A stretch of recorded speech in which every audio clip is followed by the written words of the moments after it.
Hello, everyone. This is Dorie Clark, and we are here with our special live stream interview with my friend Lucinda Halpern. She is the author of a new book. It's called Get Signed. The subtitle is Find an Agent, Land a Book Deal, and Become a Published Author. Lucinda is herself a literary agent, so she can tell you about all of these things.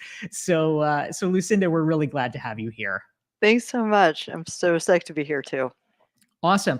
And if you are tuning in live to this, please feel free to type into the chat box. Let us know who you are and where you are dialing in from. And we'll also be taking your questions as well. So please feel free to let us know what is on your mind. And we will go ahead and dive into answering your pressing questions about getting published. So, Lucinda, the first question, this is one that actually comes up a lot, is people who are struggling. I was literally talking with somebody today. We were doing a phone call, and I was like, "Oh, you should tune in to the chat with Lucinda." And he said, "Oh, well, I'm really struggling. I don't know if I should self-publish or if I should commercially publish. Should I even try?" I'm sure you get this a lot as well. What are your thoughts about that? Yeah, we get that all the time. It's really funny, Dory. First of all, I love that you get straight to the point. You're such a girl after my heart. But no bio, no anything like that. What I want everyone to give it a try, but I do also want to remove the stigma around self-publishing because self-publishing is a really viable option for many people, and it is not the death of your career as someone who wants to, possibly get traditionally published down the road. So, deciding between the two, we've actually got a helpful chart on this, but it's really how immediate do you feel this needs to get out there? Because as you know, Dory, it's a long road. There's a lot of lead time required to build a successful book.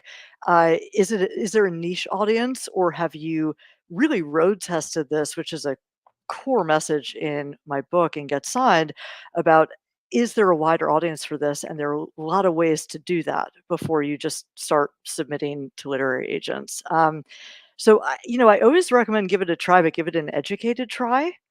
And if you end up self-publishing, that is so amazing because you'll have the creative control, reap all of the financial reward, and often attract the attention naturally of a literary agent like myself or a publisher, one of my colleagues down the road, who says, "This person's onto something. They're doing it successfully. They have an audience. I want to be in business with that person," which has happened many times over for our books and for those Yeah. I work with. Yeah. That's great. So we're here with Lucinda Halpern. She's the author of the new book, Get Signed. This is Dorie Clark. And we want to say hi to some of our great friends tuning in from around the world. Thanks to Ahmad, who's joining us. Neri is here from Paris. Dana is Hey, from Neri. Pittsburgh. We've got Bruce from Toronto. Vicky's in Ottawa. We've got Allison from DC. We've got Drakeford from Nashville, and Barbara's in South Carolina. We love seeing all of you here. Please type your questions for Lucinda into the chat box. And Lucinda, something that comes up a lot when it comes to attracting the attention of an agent or ultimately a publisher is the question of platform. How Mm. famous are you? How famous do you need to be? Can you give us a sense of kind of what the threshold is? If Yeah. I'm thinking of publishing a book, how big does my email list need to be? How big does my social media following need to be? Inquiring minds want to know. Yeah. Well, it's so fun. I mean, I think of your own story, Dory. you know, Everyone starts somewhere. Everyone starts small. You were not the amazing, well-recognized thought leader with the huge email list that you once were when you first got published, right? So everyone's got to start somewhere. And I think those thresholds are different depending on what genre you're writing in. So in the expert-driven nonfiction space, when you don't run a known company like a household name company or have a PhD from a notable school or just have a PhD generally, if you're not published widely or have a lot of media attention on you, there is nothing to suggest that you are an expert we trust, because authority and credibility is ultimately about whether a reader or trusts you to write this book. There's nothing to suggest that you have that sort of public recognition other than social media or an email list. So that's why we're looking there, it's not because we're mean people. It's not because we think that that's what qualifies great writing, hardly the case. So you're trying to And weed out the kooks? it's Is that not what you're yeah, telling me? always, always. But we're not only looking for celebrities. Like, this whole myth around you've gotta be a celebrity is one I'd love to bust. But we are looking for Google visibility, third-party recognition, people are vouching for your work, people with larger platforms or the New York Times or whatever publication, and that there's just, like, some buzz around the content that you're providing.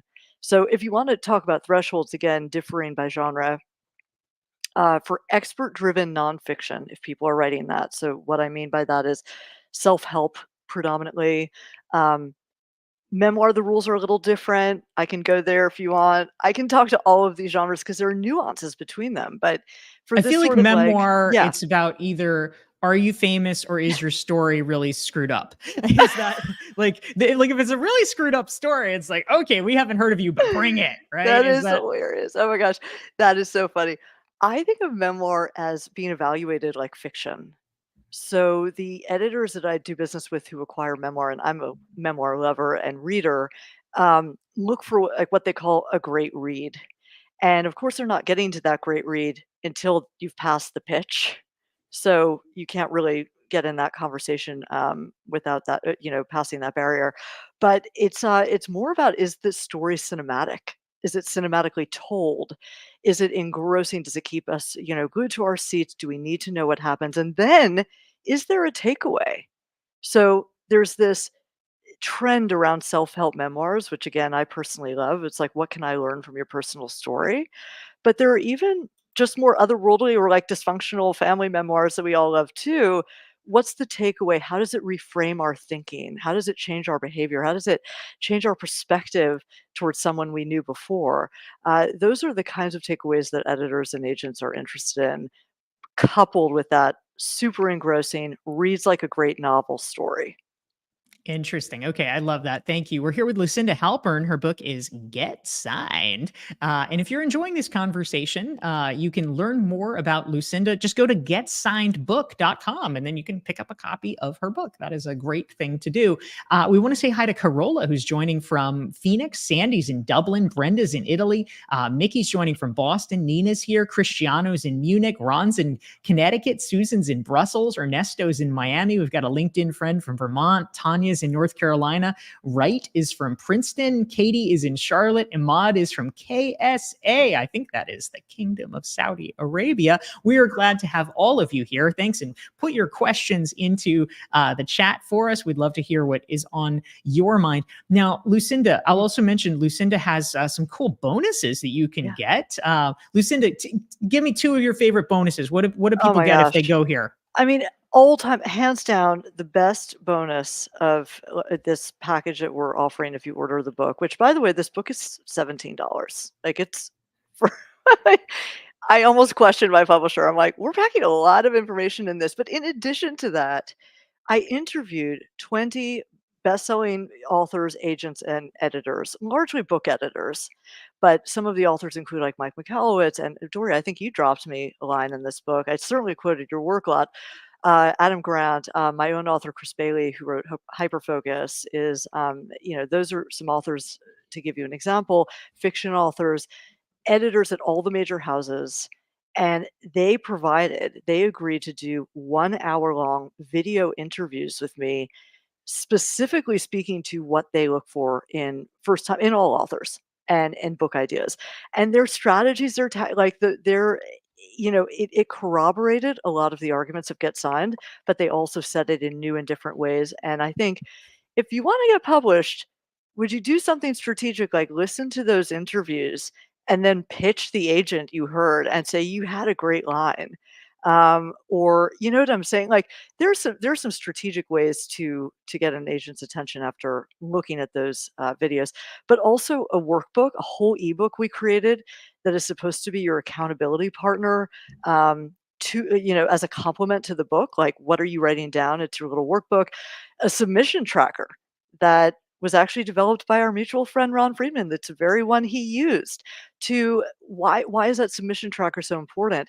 Because it's forcing you to remember the date that you queried and then the date you're going to follow up, what the response is, and how you're going down the list. So it's exactly what we do as agents.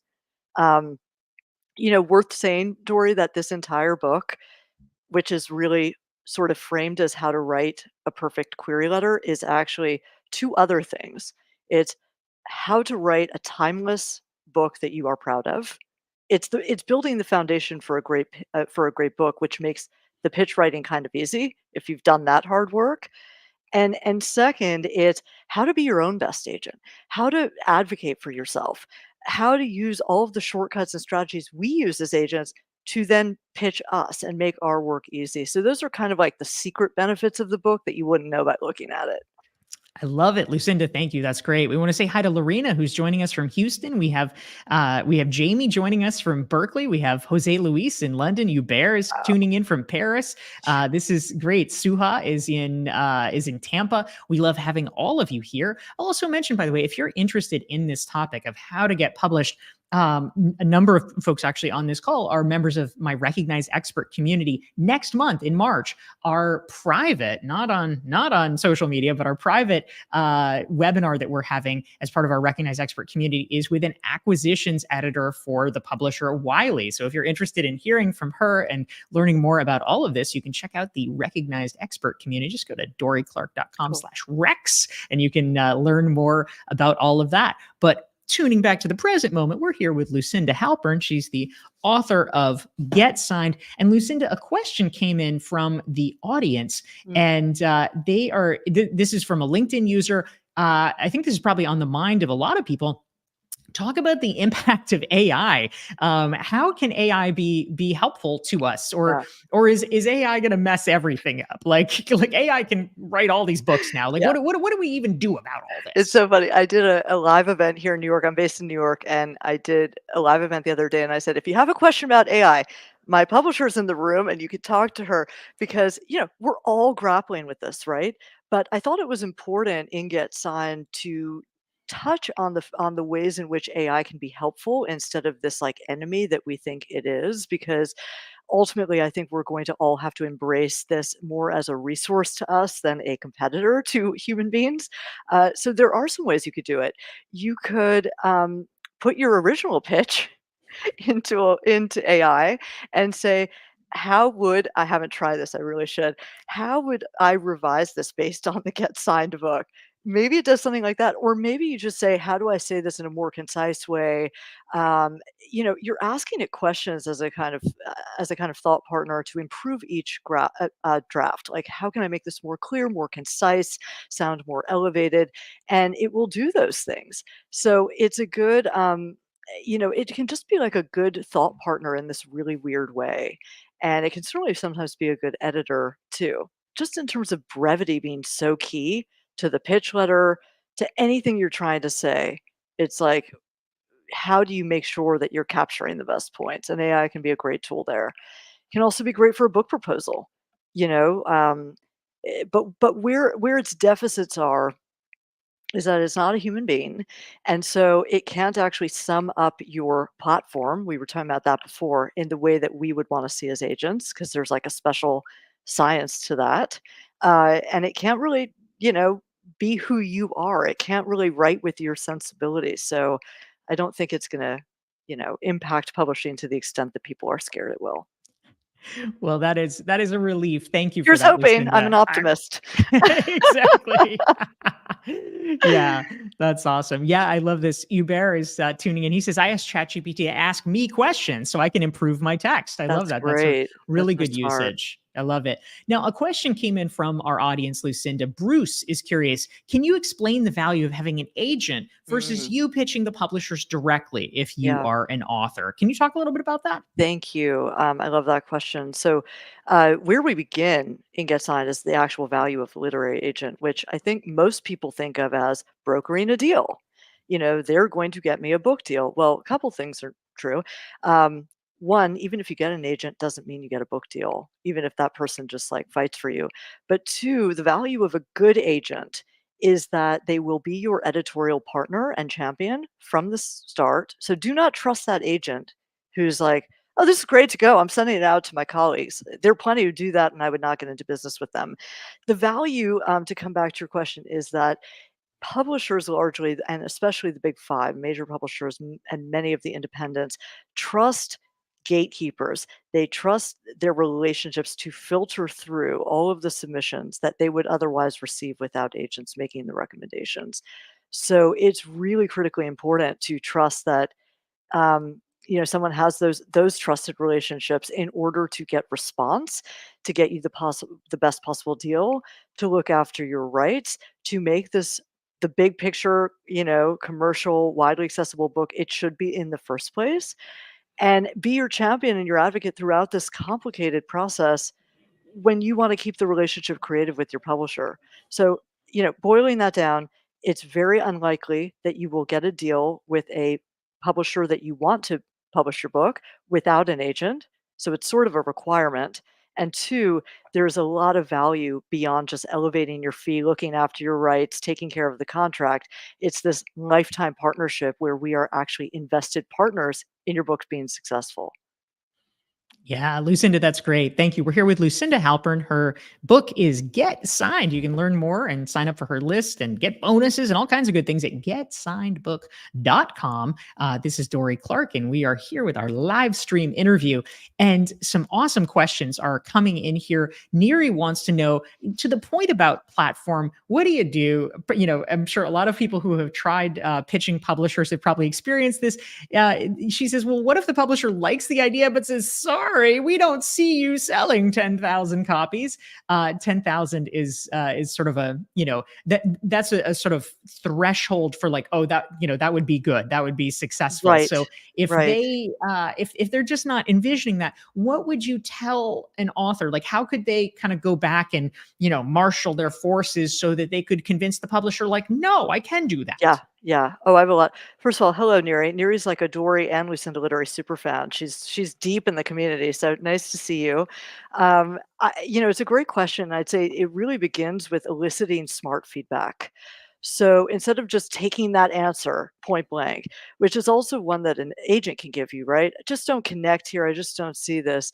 Asking very specific questions, making them multiple choice, like, well, was it the idea or was it the platform? Was it the idea and was it the writing?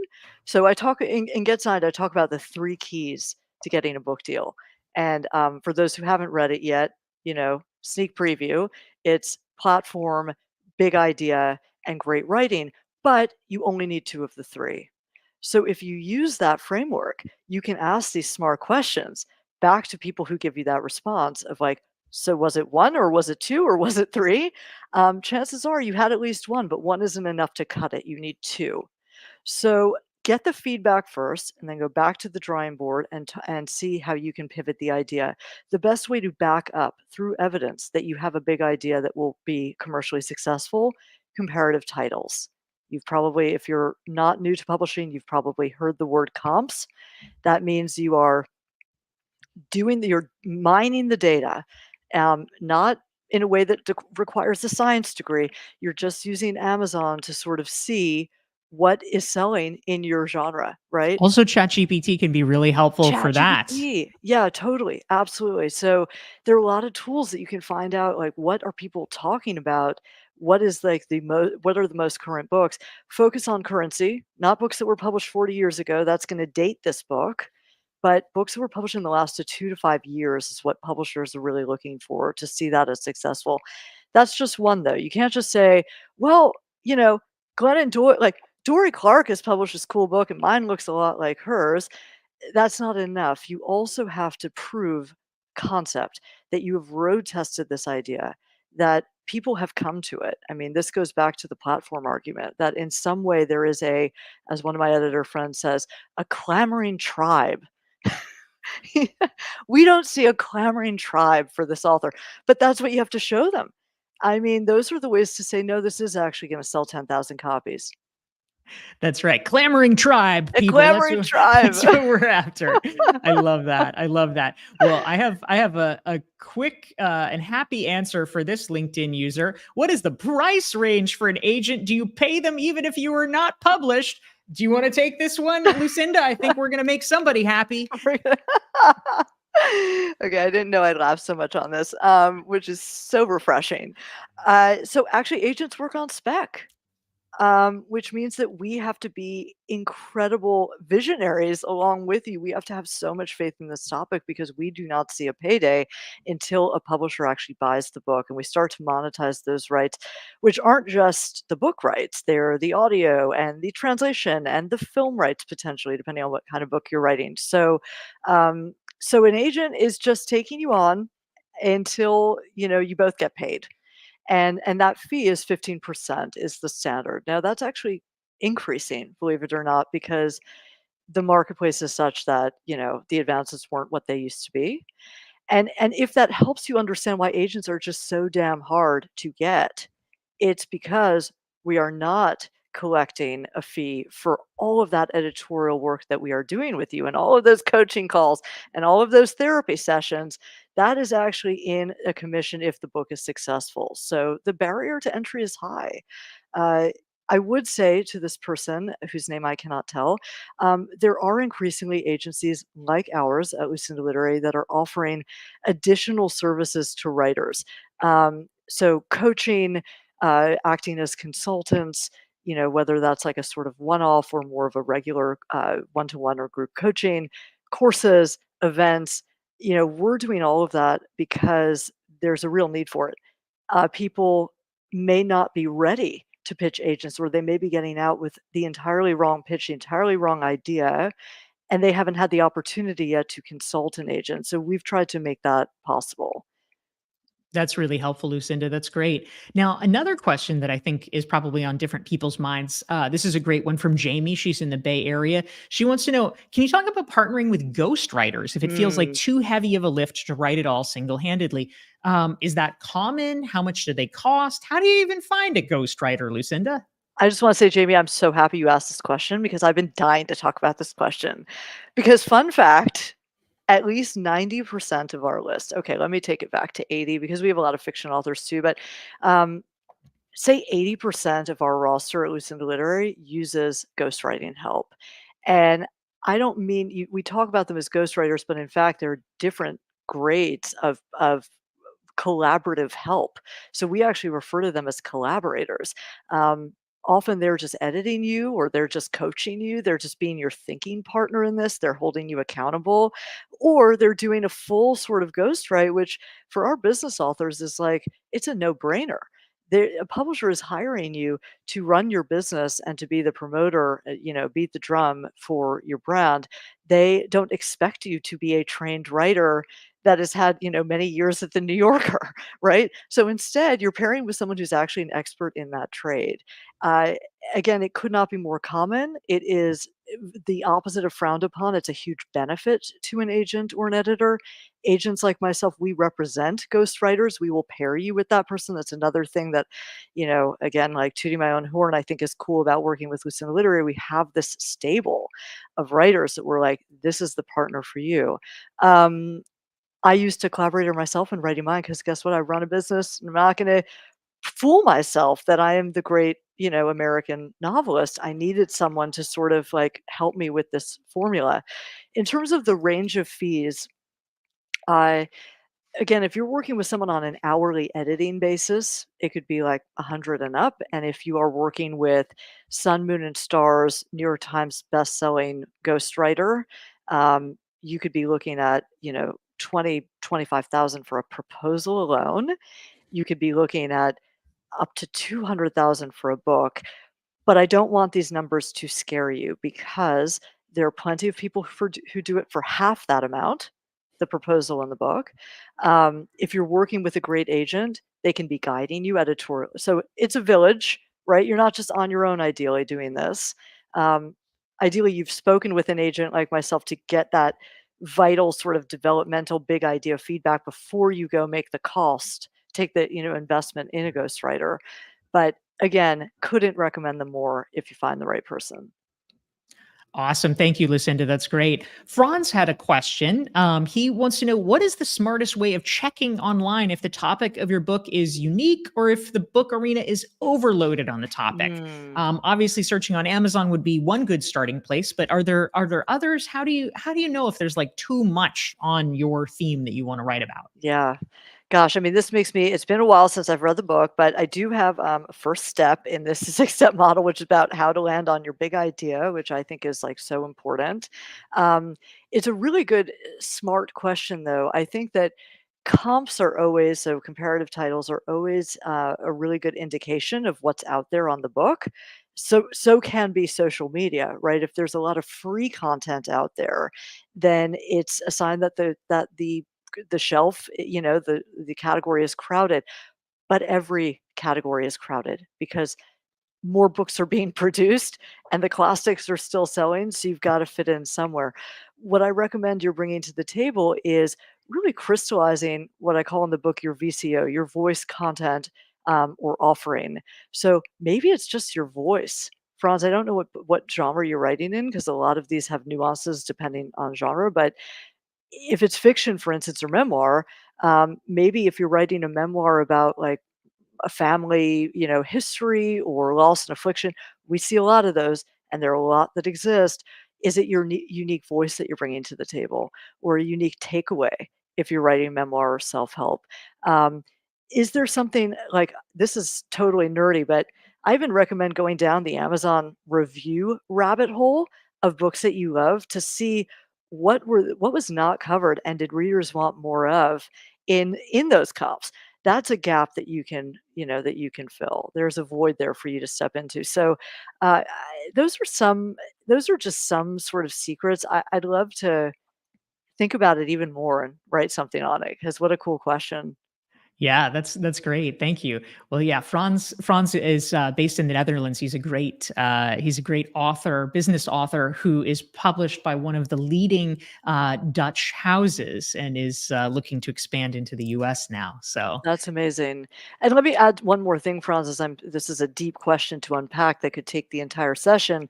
But I'm a huge fan of saying something that is to prove that it's new would be either news breaking, as in it hasn't been said before, or you're flipping a popular conception. You are saying something counterintuitive and myth busting, which again is what this book tries to do. It's like everyone tells you, to use this as the example, everyone tells you that you need to write a novel of 80,000 words in order to get published, and it's like, "No." How many myths can you bust? What is the popular concept you can flip on its head? That's a great indication that you are writing something unique. that's fantastic. Thank you, Lucinda. That's great. So we're getting to this is a nice, tight, pithy conversation. So we're coming to our close, but I want No. to I want to end with one question, which in some ways sounds like a large question, but but let's get really tactical here. Barb says, "How do you find an agent?" so Wow. Oh so my goodness. Lucinda, let me break this down. Part A, right? How do I know which agents would be appropriate for me to even approach? Like, how do I get my Yeah. want list of agents? And then what is the step? I'm thinking it's a query letter, but you can tell me. Right. What is the step to reach out to those agents? And also, if some of these people are interested in maybe reaching out to you, how would they do that? Right. I'm like, let me reference this chapter about it's called Find an Agent. Because sometimes I forget my own advice, believe it or not. But I think the oldest thing we've heard in the book is like you look at the acknowledgement sections of of the books that you love and the books that are, comparable to yours. And then you approach those agents. But you know what? If you're reading a big bestseller, then approaching that specific agent may just now be handling that author's business, right? So I'm not sure that that's your best strategy. Again, let's think like creative business people. Okay, I want to be with that agency because they represent so many books that I love. Some of my authors have done a Venn diagram. They're like, okay, this agency represents about 5 different books that I love and that are similar to mine. This is the agent.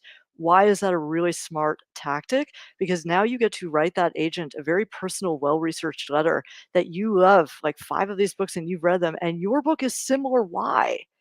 How is this gonna be a win-win? A query letter is ultimately the expression and the argument for a win-win. You want me as talent. So that sort of research goes a long, long, long way, just reading the acknowledgments alone. But also there's a little tool called Publishers Marketplace. It's surprisingly not well known. People will Google how to find an agent, and they will land on these sites like Query Tracker and Agent Query. And I can tell you that reputable agents, like certainly not me, I'm not looking at that stuff and I'm not updating it.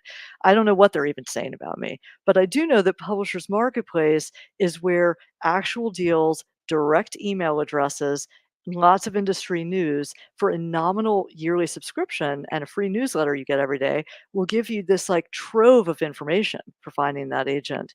So that was part one of the question. Was there a second part? Like, how do you know they're the right one or something? Well, the part two is if someone here has been inspired, Lucinda, hearing you talk for the past half hour, and they want to reach out to you, Oh, yes. what is the way to do that? And I'll just mention for those of you who are watching, if you have been enjoying this, hit the like button, hit the share button, so that more people can benefit Sure. from our conversation. And also, of course, Lucinda's book is called Get Signed. You can pick up your copy. I've seen in the comments a number of people have been buying it already. You can go to getsignedbook.com/bonuses to get free bonuses for it. So, Lucinda, if somebody wants to reach out to you, how does one do that?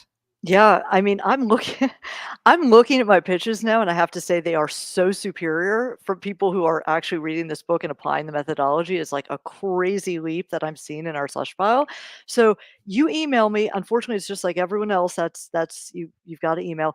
Our submissions portal, though, at Lucinda Literary, we've taken great pains to move away from that kind of antiquated and unwieldy process of having a query manager where you can't interpret all these forms, make it super simple for you to give me what's called the elevator pitch for your book. 3 to 5 sentences about what you're trying to do.